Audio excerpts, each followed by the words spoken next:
नक्कीच आपल्या देशासाठी हा खूप अभिमानाचा विषय आहे की T20 वर्ल्ड कप आपण इंडियाने जिंकलेला आहे आणि आपण बघितलं असेल की मागच्या 2007ला ही सिरीज सुरू झाली होती आणि तेव्हासुद्धा पहिला वर्ल्ड कप T20चा आपण जिंकला होता.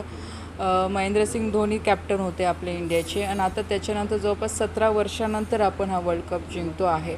आणि आत्ताच ह्या वर्षी आता म्हणजे पॅरिस ऑलिम्पिक्सला पण आपण सामोर जातो आहे. त्याच्यासाठी पण जवळपास 125 प्लेयर्स आपल्या इंडियामधनं ह्या मॅचेससाठी जात आहे.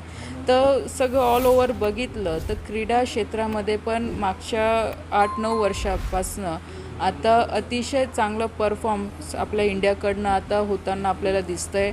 आणि खास करून मी याच्यात सांगेल की आदरणीय आपल्या देशाचे प्रधानमंत्री आदरणीय नरेंद्रभाई मोदीजींनी पण या क्रीडा क्षेत्राकडे आता खूप जातीने लक्ष घातलेलं आहे की यामध्ये क्रीडा क्षेत्रामध्ये आपले भारताचे पण प्लेयर कुठेही कमी पडता कामा नाही. त्यांना ज्या काही सुविधा पाहिजे असतील किंवा जे काही इन्फ्रास्ट्रक्चर असतील, कोचेस असतील किंवा इंटरनॅशनल त्यांचं ट्रेनिंग असेल, या सगळ्या सुविधा देण्याचा प्रयत्न भारत सरकारच्या माध्यमातून ह्या मागच्या 8-9 वर्षामध्ये होताना दिसतो आहे.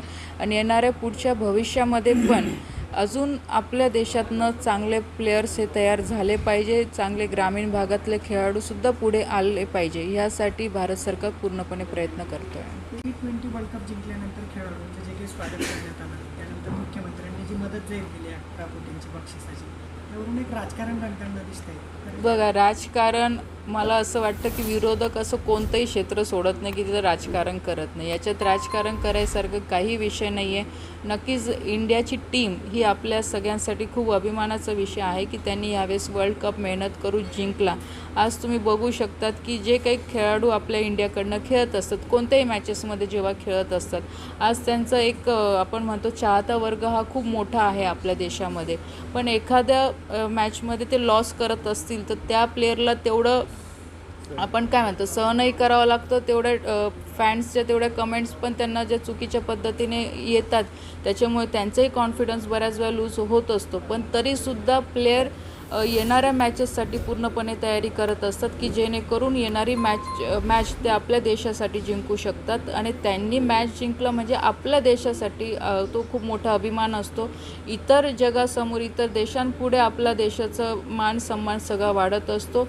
आणि जो काही निधी दिला जातो तो नक्कीच तर त्यांच्या डेव्हलपमेंटसाठी दिला जातो. आणि मला असं वाटतं की याच्यात काही चुकीचं नाही आहे.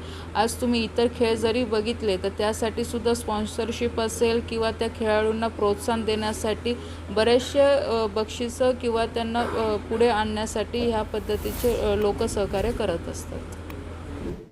गांधी तीर्थ निसर्गाच्या सानिध्यात महात्मा गांधींच्या जीवनावरील जगातील पहिले मल्टीमीडिया म्युझियम. आजच भेट द्या. गांधी तीर्थ, जैन हिल्स, जळगाव. अधिक माहितीसाठी www.gandhifoundation.net वर व्हिजिट करा.